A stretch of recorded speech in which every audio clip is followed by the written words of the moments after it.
കഥാമൃതം. വിക്രമാദിത്യ കഥകൾ. കലാവതി. ഒന്നാമത്തെ സാലഭഞ്ജിക പറഞ്ഞ കഥ. നമ്മൾ കഴിഞ്ഞ ലക്കത്തിൽ പറഞ്ഞു നിർത്തിയെടുത്തു നിന്ന് തുടങ്ങാം. ഭോജരാജാവ് സിംഹാസനത്തിൽ കയറാൻ ഒന്നാമത്തെ പടിയിൽ കാലെടുത്ത് വയ്ക്കുകയും സാലഭഞ്ജികമാർ ആ സിംഹാസനത്തിലിരുന്ന് ഭരിച്ചിരുന്ന വിക്രമാദിത്യ ചക്രവർത്തിയുടെ മാഹാത്മ്യത്തെ പ്രശംസിക്കുകയും ചെയ്തു. അനന്തരം ഭോജരാജാവിൻ്റെ ആവശ്യപ്രകാരം ഒന്നാമത്തെ സാലഭഞ്ജികയായ കലാവതി വിക്രമാദിത്യ ചക്രവർത്തിയുടെ ചരിത്രം പറയാനാരംഭിച്ചു. പാടലീപുരമെന്ന നഗരത്തിൽ വിദ്യാസാഗരൻ എന്ന ബ്രാഹ്മണ യുവാവ് ജീവിച്ചിരുന്നു. അദ്ദേഹം ബ്രഹ്മചര്യത്തിൽ തന്നെ ഗുരുവിൽ നിന്ന് സകല വേദശാസ്ത്രങ്ങളും പഠിച്ചതിനു ശേഷം ലോകത്തിലുള്ള സകല കലാവിദ്യകളും അഭ്യസിക്കണമെന്ന ആഗ്രഹത്താൽ തൻ്റെ നഗരം വിട്ട് ദേശസഞ്ചാരം ചെയ്ത് പല രാജ്യങ്ങളിലെത്തിയെങ്കിലും തൻ്റെ ആചാര്യസ്ഥാനത്തിന് അർഹനായ ആരെയും കണ്ടെത്താൻ കഴിഞ്ഞില്ല. ഒടുവിൽ അതിവിശാലമായതും സസ്യവൃക്ഷലതാദികളാൽ സമൃദ്ധവുമായ ഒരു താഴ്വരയിൽ എത്തിച്ചേർന്നു. അവിടെ ഒരു അരയാലിൻ ചുവട്ടിൽ ചെന്നിരുന്നു. വഴി നടന്നുള്ള ക്ഷീണത്താൽ അവിടെ ശയിച്ച മാത്രയിൽ അദ്ദേഹം നിദ്രയിലാണ്ടു. ആ അരയാൽ മരത്തിൽ വളരെ നാളുകളായി ഒരു ബ്രഹ്മരാക്ഷസ ഋഷി തപോവൃത്തിയിലിരിക്കുന്നുണ്ടായിരുന്നു. അദ്ദേഹത്തിൻ്റെ തപോവൃത്തി അന്നേ ദിവസം അവസാനിക്കുകയാൽ ആ വൃക്ഷം വിട്ടിറങ്ങിയപ്പോൾ കോമളഗാത്രനായ ഒരു ബ്രാഹ്മണ യുവാവ് നിദ്ര ചെയ്യുന്നതായി കണ്ടു. ജനസഞ്ചാരം തീരെയില്ലാത്ത ഈ വനത്തിൽ ഈ ബ്രാഹ്മണകുമാരൻ ഏകനായി വന്ന് ശയിക്കുന്നതിൻ്റെ കാരണം അറിയണമെന്ന് കരുതി ആ ഋഷി അദ്ദേഹത്തെ ഉണർത്തി. വിദ്യാസാഗരൻ ഉണർന്നെഴുന്നേറ്റ് ബ്രഹ്മരാക്ഷസ ഋഷിയുടെ ചോദ്യത്തിന് ഉത്തരമായി ഇപ്രകാരം പറഞ്ഞു: ഞാൻ ബ്രഹ്മചര്യത്തിൽ വർത്തിക്കുന്ന ഒരു ബ്രാഹ്മണ യുവാവാണ്. എൻ്റെ ജന്മഭൂമി പാടലീപുരവും എൻ്റെ പേര് വിദ്യാസാഗരൻ എന്നുമാണ്. ഞാൻ വേദാധ്യയനം കഴിഞ്ഞ് ലോകത്തിലുള്ള സകല ശാസ്ത്രങ്ങളും അഭ്യസിക്കണമെന്ന് കരുതി പല രാജ്യങ്ങളിലും ചുറ്റി സഞ്ചരിച്ചു. താങ്കൾ ഏതെങ്കിലും മഹത്തായിട്ടുള്ള വിദ്യ അഭ്യസിച്ചിട്ടുണ്ടെങ്കിൽ അത് എനിക്ക് ഉപദേശിക്കാൻ ദയവുണ്ടാകണം. അത് കേട്ട് ബ്രഹ്മരാക്ഷസ ഋഷി ഇപ്രകാരം പറഞ്ഞു: ഞാൻ അഭ്യസിച്ചിട്ടുള്ള സകല ശാസ്ത്രങ്ങളെയും നിനക്ക് ഉപദേശിക്കാം. പക്ഷേ 6 മാസക്കാലം ആഹാര നിദ്രാദികൾ കൂടാതെ വ്രതമായിരിക്കണമെന്ന് മാത്രം. വിദ്യാസാഗരൻ ബ്രഹ്മരാക്ഷസ ഋഷിയുടെ ഉപദേശമനുസരിച്ച് പ്രവർത്തിക്കാമെന്ന് ശപഥം ചെയ്തു. വിദ്യാസാഗരനെ വിശപ്പ് നിദ്രയും ബാധിക്കാതിരിക്കുന്നതിനായി ആ ഋഷി ഒരു മന്ത്രവും ഉപദേശിച്ചു. ഇങ്ങനെ നിശ്ചയിക്കപ്പെട്ടിരുന്ന കാലമായ 6 മാസം കഴിയുന്ന മുറയ്ക്ക് ഋഷി പുങ്കവനിൽ നിന്ന് സകല ശാസ്ത്രങ്ങളും വിദ്യകളും വിദ്യാസാഗരൻ ഹൃദിസ്ഥമാക്കി. ഗുരുവിനോട് നന്ദി പറഞ്ഞ് അനുഗ്രഹവും വാങ്ങി തിരികെ യാത്രയായി. ആ യാത്രയിൽ വിദ്യാസാഗരൻ കലിംഗം എന്നൊരു രാജ്യത്ത് എത്തിച്ചേർന്നു. അവിടെ മന്ദാകിനി എന്നൊരു ദാസിയുടെ ഗൃഹത്തിനടുത്തെത്തി.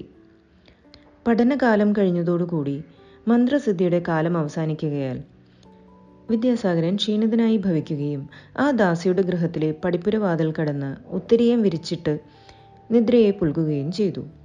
ഇതേ സമയം പതിവിൻ പ്രകാരം ദാസി തൻ്റെ പ്രവൃത്തിക്കായി സമീപത്തുള്ള ശിവക്ഷേത്രത്തിൽ പോയിരിക്കുകയായിരുന്നു. രാത്രിയിൽ അർദ്ധയാമ പൂജ കഴിഞ്ഞ് നടയടച്ച ശേഷം അവൾ തൻ്റെ ഗൃഹത്തിൽ മടങ്ങിയെത്തിയപ്പോൾ തൻ്റെ പടിപ്പുരയിൽ യാതൊരു പരിചയവുമില്ലാത്ത ഒരാൾ കിടക്കുന്നതായി കണ്ടു. വിളിച്ചു നോക്കിയപ്പോൾ അയാൾ യാതൊരു ബോധവും കൂടാതെ ഒരു ശവശരീരം പോലെയാണ് കണ്ടത്. ശ്വാസോച്ഛ്വാസങ്ങൾ വളരെ മന്ദമായി നടക്കുന്നുണ്ട് എന്ന് ബോധ്യപ്പെട്ടതിനാൽ അയാളെ ഏതു വിധത്തിലും ജീവിപ്പിക്കണമെന്ന് സ്വാധിയും സുശീലയും ദയാലുവുമായിരുന്ന മന്ദാകിനി നിശ്ചയിച്ചു. അങ്ങനെ വൈദ്യന്മാരെ വരുത്തി അവർ അപ്പോൾ മുതൽ ചികിത്സയും തുടങ്ങി. ഒരാഴ്ചയ്ക്കുള്ളിൽ ആ ദാസിയുടെ കൃപയാൽ വിദ്യാസാഗരൻ പുനർജന്മം എന്ന പോൽ ഉണർന്നെണീറ്റു. അനന്തരം 1 മാസം അവിടെ താമസിച്ച് പഴയതുപോലെ ശരീരത്തിന് ഓജസ്സും പുഷ്ടിയും ബലവും കൈവന്നു. ഒരു ദിവസം വിദ്യാസാഗരൻ ഭാണ്ഡവുമെടുത്ത് യാത്രയ്ക്ക് മുതിർന്നു. അപ്പോൾ ദാസി തടഞ്ഞുകൊണ്ട് പറഞ്ഞു: ഇപ്രകാരം ചികിത്സിപ്പിച്ച് ദൃഢഗാത്രനാക്കിയത് ഇങ്ങനെ സ്വേച്ഛാനുസരണം പോകാനല്ല, എനിക്ക് ഭർത്താവായി സ്വീകരിക്കാനാണ്. വിദ്യാസാഗരൻ ഇതിന് ഇങ്ങനെ മറുപടി പറഞ്ഞു: ഞാൻ ഒരു ബ്രാഹ്മണനാണ്, ബ്രഹ്മചാരിയും. ഒരു ശൂദ്ര സ്ത്രീയെ കല്യാണം കഴിക്കണമെങ്കിൽ മറ്റു 3 വർണ്ണങ്ങളിലുള്ള സ്ത്രീകളെ അതിനു മുമ്പായി വിവാഹം കഴിക്കുകയും വേണം. അവൾ ഈ വസ്തുത കലിംഗ രാജാവിനെ അറിയിക്കുകയും രാജാവ് തൻ്റെ വൈദികന്മാരെ വരുത്തി അന്വേഷിക്കുകയും ചെയ്തു. വൈദികന്മാർ അത് ശരിവെക്കുകയും അതാണ് ധർമ്മം എന്ന് പറയുകയും ചെയ്തു. രാജാവ് അത് ശരിവെക്കുകയും വിദ്യാസാഗരനെ പരീക്ഷിച്ചതിൽ അയാൾ ഒരു ഉത്തമ കുലജാതനും മഹാവിദ്വാനുമാണെന്ന് മനസ്സിലാക്കുകയും ചെയ്തു. അനന്തരം തൻ്റെ സഭ്യന്മാരെ നോക്കി ഇങ്ങനെ പറഞ്ഞു: ഈ യുവാവിൻ്റെ ആഗ്രഹം പോലെ നമുക്ക് നടത്തി കൊടുക്കാമല്ലോ. എൻ്റെയും നമ്മുടെ മന്ത്രിയായ വേദാചാര്യൻ്റെയും കുലപതി എന്ന വൈശ്യവര്യൻ്റെയും പുത്രിമാരെയും മന്ദാകിനി എന്ന ദാസിയെയും ഒരു ശുഭമുഹൂർത്തത്തിൽ തന്നെ വിവാഹം ചെയ്തു കൊള്ളട്ടെ. നിശ്ചയിക്കപ്പെട്ട ശുഭമുഹൂർത്തത്തിൽ ക്ഷണിക്കപ്പെട്ട സാമന്ത രാജാക്കന്മാരുടെയും പൗരന്മാരുടെയും മുൻപാകെ ജയഘോഷങ്ങളുടെയും ആർപ്പുവിളികളുടെയും അകമ്പടിയോടെ എല്ലാവരുടെയും അനുഗ്രഹാശിസുകൾ ഏറ്റുവാങ്ങിക്കൊണ്ട് വിദ്യാസാഗരൻ കലിംഗ രാജാവിൻ്റെ പുത്രിയായ കലാവതിയെയും മന്ത്രിപുത്രിയായ മാലതിയെയും വൈശ്യനായ കുലപതിയുടെ പുത്രി സുമംഗലയെയും ദാസിയായ മന്ദാകിനിയെയും വിവാഹം ചെയ്തു. വിവാഹാനന്തരം വിദ്യാസാഗരൻ 4 ഭാര്യമാരോടും കൂടി കലിംഗ രാജ്യത്ത് സുഖമായി പാർത്തു. അങ്ങനെയിരിക്കെ മൂത്ത പത്നിയായ ബ്രാഹ്മണ സ്ത്രീയിൽ വരരുചി എന്ന പുത്രനും, രണ്ടാമത്തെ പത്നിയിൽ വിക്രമാദിത്യൻ എന്ന പുത്രനും, മൂന്നാമത്തെ വൈശ്യസ്ത്രീയിൽ ഭട്ടി എന്ന പുത്രനും, ശൂദ്രസ്ത്രീയായ മന്ദാകിനിയിൽ ഭർതൃഹരി എന്ന പുത്രനും ജനിച്ചു. ഈ 4 പുത്രന്മാരെയും ജാതകർമ്മം, നാമകർമ്മം, ചൗളം മുതലായ കർമ്മങ്ങളും മൂത്ത 3 പുത്രന്മാർക്ക് ഉപനയനവും നടത്തി. വിദ്യാഭ്യാസവും അസ്ത്രശസ്ത്രാഭ്യാസവും നൽകി വന്നു. അങ്ങനെയിരിക്കെ കലിംഗ രാജാവിന് പുത്രസന്താനമില്ലായകയാലും വാർദ്ധക്യം നിമിത്തം മരണലക്ഷണങ്ങൾ തുടങ്ങുകയാലും തൻ്റെ മരുമകനായ വിദ്യാസാഗരന് രാജ്യം കൊടുത്ത് പട്ടാഭിഷേകവും നടത്തി താമസിയാതെ കലിംഗ രാജാവ് ചരമഗതി പ്രാപിച്ചു. ധർമ്മശാസ്ത്രങ്ങളിൽ പരിചിതനും സമർത്ഥനുമായിരുന്ന വിദ്യാസാഗരൻ്റെ രാജ്യപ്രാപ്തിയിൽ പ്രജകൾ അതീവ സന്തുഷ്ടരായി ഭവിച്ചു. കാലം കടന്നുപോകെ വിദ്യാസാഗരനും മരണക്കിടക്കയിലായി. 4 മക്കളും ചുറ്റും കൂടിയിരുന്നു. വിദ്യാസാഗരൻ്റെ കണ്ണുകളിൽ നിന്ന് അശ്രുക്കൾ ധാരധാരയായി പ്രവഹിച്ചു. ഇതിൻ്റെ കാരണം മറ്റു 3 പുത്രന്മാർക്കും മനസ്സിലായില്ലെങ്കിലും ഭർതൃഹരി കാര്യം ഗ്രഹിച്ചിരുന്നു. അദ്ദേഹം ഇപ്രകാരം പറഞ്ഞു: "അല്ലയോ പിതാവേ, അവിടുന്ന് വിചാരിക്കുന്നത് ശരി തന്നെയാണ്.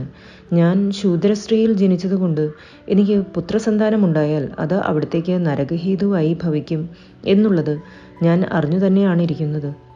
അക്കാര്യത്തിൽ അവിടുന്ന് ലേശവും വ്യസനിക്കുകയോ ചഞ്ചലപ്പെടുകയോ ചെയ്യേണ്ടതില്ല. ഞാൻ വിവാഹം തന്നെ ചെയ്യുന്നില്ല. അങ്ങനെ ചെയ്താൽ കൂടി പുത്രസന്താനമില്ലാതിരിക്കാൻ എനിക്ക് സാധിക്കുന്നതാണ്." അതിനുശേഷം തൻ്റെ മരണാനന്തരം ആദ്യത്തെ രാജ്യാവകാശം ഈ സകല സുഖാനുഭവങ്ങൾക്കും ഇടയാക്കിയത് മന്ദാകിനി ആയതുകൊണ്ട് അവളുടെ പുത്രനായ ഭർതൃഹരിക്ക് കൊടുക്കേണ്ടതാണെന്ന് വിദ്യാസാഗരൻ തൻ്റെ മറ്റു 3 പുത്രന്മാരോടും പറഞ്ഞു. അവരും നീതി തൽപരന്മാരായിരുന്നതുകൊണ്ട് അച്ഛൻ്റെ ആ അഭിപ്രായത്തോട് അനുകൂലിച്ച് തന്നെ മറുപടി പറഞ്ഞു.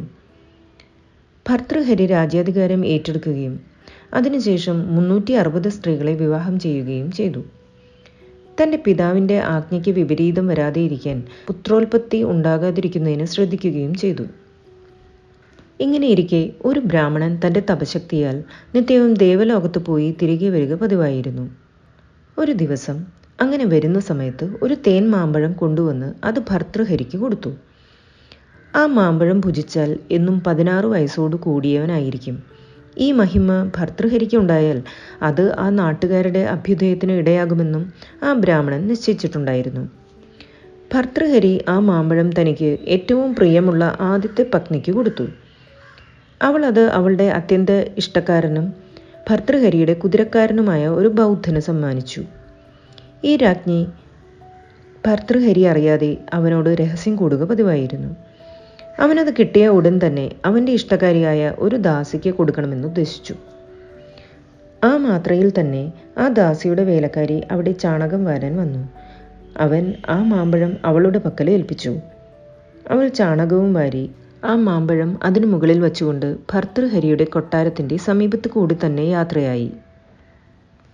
ഭർതൃഹരി മാളികയിൽ നിന്ന് രാജവീതിയിലേക്ക് നോക്കിയപ്പോൾ താൻ തൻ്റെ പത്നിക്ക് കൊടുത്ത മാമ്പഴം ആ ചാണകക്കുട്ടയുടെ മുകളിൽ കണ്ടു.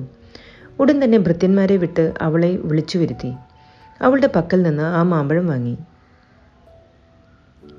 "ഇത് നിനക്കെങ്ങനെയാണ് ലഭിച്ചത്?" "ഇവിടുത്തെ കുതിരക്കാരന് എൻ്റെ യജമാനത്തിയെ പരിചയമാണ്. യജമാനതയ്ക്ക് കൊടുക്കാൻ എൻ്റെ കൈവശം ഏൽപ്പിച്ചതാണ്." ഉടനെ കുതിരക്കാരനെ വരുത്തി ചോദിച്ചു. താൻ വല്ല അസത്യവും പറഞ്ഞ കഠിന ശിക്ഷയ്ക്ക് ഇടയാകുന്നതിനേക്കാൾ സത്യം പറയുന്നതാണ് നന്നെന്ന് കരുതി കുതിരക്കാരൻ പറഞ്ഞു. "ഞാനും ഇവിടുത്തെ മൂത്ത പട്ടമഹിഷിയും തമ്മിൽ പരിചയമായിട്ട് ഏറെക്കാലമായി. അതുകൊണ്ട് അവിടുന്ന് അവർക്ക് കൊടുത്ത ഈ മാമ്പഴം എനിക്കായി തരികയാണ് ചെയ്തത്." ഉടൻ തന്നെ തൻ്റെ പട്ടമഹിഷിയെ വരുത്തി ചോദിച്ചു. അവൾ വസ്തുതയെല്ലാം പറഞ്ഞു. ഇത്രയും കേട്ട ക്ഷണത്തിൽ തന്നെ മേലാൽ സ്ത്രീകളെ വിശ്വസിച്ച് പ്രവർത്തിക്കുന്നതായാൽ ആപത്താണ് എന്ന് നിശ്ചയിച്ച് ഭർതൃഹരി രാജ്യാനുഭോഗത്തെ വിട്ട് സർവസംഘ പരിത്യാഗിയായി ആ മാമ്പഴം ഭുജിച്ചുകൊണ്ട് തപസ്സിന് പുറപ്പെട്ടു. ഇങ്ങനെ ചെയ്തതല്ലാതെ ആ സ്ത്രീയെയോ കുതിരക്കാരനെയോ കൊല്ലുകയോ മറ്റു കഠിന കൃത്യങ്ങൾ ചെയ്യുകയോ ചെയ്തില്ല. പോകുമ്പോൾ തൻ്റെ സകല പത്നികളെയും വിളിച്ച്, നിങ്ങൾ യഥേഷ്ടം പോയി ഭർത്താക്കന്മാരെ സ്വീകരിച്ച് സുഖിച്ച് ജീവിച്ചുകൊള്ളുവിൻ എന്ന് പറഞ്ഞ് അവരെ ഉടൻ തന്നെ രാജധാനിയിൽ നിന്ന് ഇറക്കുകയും ചെയ്തു. അനന്തരം വിക്രമാദിത്യൻ എന്ന ക്ഷത്രിയ കുലജാതനായ വിദ്യാസാഗറിൻ്റെ ദ്വിതീയ പുത്രൻ രാജാവായി ഭവിച്ചു. മന്ത്രിസ്ഥാനത്ത് തൻ്റെ സഹോദരനും വൈശ്യകുലജാതനുമായ ഭട്ടിയെയും നിയമിച്ചു. കലാവതി എന്ന ഒന്നാമത്തെ സാലഭഞ്ജിക പറഞ്ഞ കഥയുടെ ബാക്കി ഭാഗം അടുത്ത ലക്കത്തിൽ. നന്ദി.